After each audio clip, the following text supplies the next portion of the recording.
എല്ലാവർക്കും നമസ്കാരം.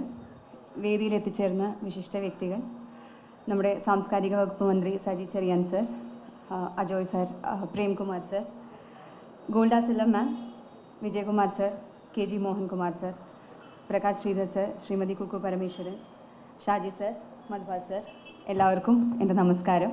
അതുപോലെ തന്നെ എൻ്റെ മുന്നിലിരിക്കുന്ന പ്രമുഖർക്കും ഇവിടെ എത്തിച്ചേർന്നിരിക്കുന്ന മീഡിയ ഫ്രണ്ട്സ്, സിനിമാ പ്രേമികൾക്കും എല്ലാവർക്കും എൻ്റെ നമസ്കാരം. 29th international film festival Kerala എൻ്റെ ആദ്യത്തെ IFFK പാർട്ടിസിപ്പേഷനാണിത്.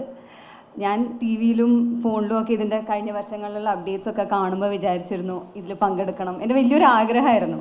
പക്ഷെ അതിങ്ങനെ ആദ്യത്തെ ഡെലിഗേറ്റ് പാസ് വാങ്ങാനായിരിക്കുമെന്ന് ഞാൻ സ്വപ്നത്തിൽ പോലും വിചാരിച്ചല്ല.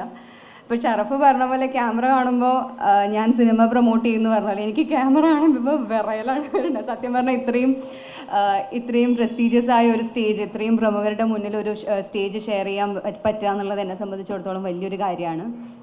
അപ്പോൾ ഇത്തവണത്തെ IFFK 2024 ഒരുപാട് പ്രത്യേകതകളുണ്ടെന്ന് അറിഞ്ഞു.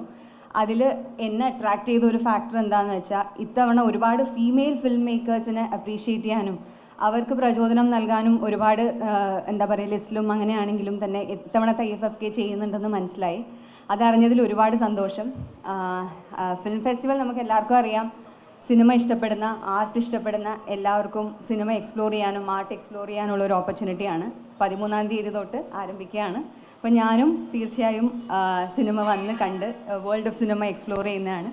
Once again thank you so much ഈ ഒരു അവസരം എനിക്ക് തന്നതിന്.